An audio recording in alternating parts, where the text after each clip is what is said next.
Məsələ burasındadır ki, baxın, mən yenə də deyirəm, ağıllı insan nüfuz qazanar özünə, özünə hörmət qazanar. Bax, bir quşdur qonub, indi ya vəlvələdən, ya zəlzələdən İlham Əliyev gəlib Azərbaycan xalqının prezidenti olub. Azərbaycan o postu mənimsəsə də, mən neyniyəm, gəlib olub o posta oturubdur. Və Qarabağın azad olunması da İlham Əliyevin cəsarəti nəticəsində azad olunmuyor. Qarabağ Azərbaycan xalqının oğullarının, igid oğulların cəsarəti nəticəsində. İlham Əliyev hər halda o Şuşanın o dağlarını dırmaşmayıb. Onu Azərbaycan xalqının oğulları dırmaşıb. Azərbaycan xalqının o oğulları dırmaşıb ki, İlham Əliyev ondan 1-2-3 ay əvvəl deyirdi ki, heç kimsə döyüşmək, savaşmaq istəmir.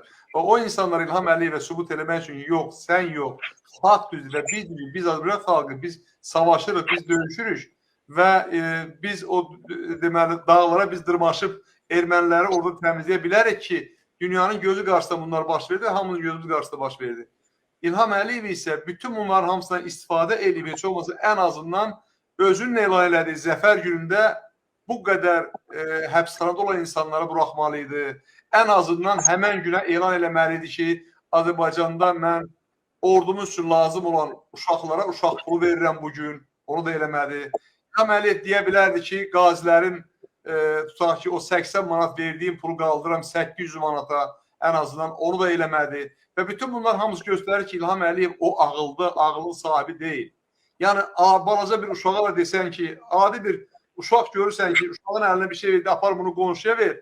Uşaq orada o qonşuya aparıb verəndə səndən ki, sən onu göndərmişsən, səndən bir sağ ol gözləyir. Bir də o qonşuya aparıb verəndə ondan bir sağ ol gözləyir. Uşaq belə bunu gözləyir. Yəni, onun nəticəsində bir konfet gözləyir, bir ənam gözləyir. O da ola ki, Azərbaycan xalqının bu dəyərli övladları, dəyərli insanları, dəyərli əskərləri, rəşadətli Azərbaycan əskəri, rəşadətli Azərbaycan gəncliyi getdi və Azərbaycan xalqının üzünü ağartdı və Qarabağı aldı. Qarabağı aldı, 44 gün savaş ondan sonra o 24 saatlıq, nə bilim mən, təmizləmə əməliyyatı falan. İlham Əliyev arxasını yerə də döysəydi onu elə bilməzdi. Başın daşa da döysəydi onu elə bilməzdi. Onu Azərbaycan əskər elədi. İlham Əliyev Azərbaycan xalqının nə olduğunu bilmir.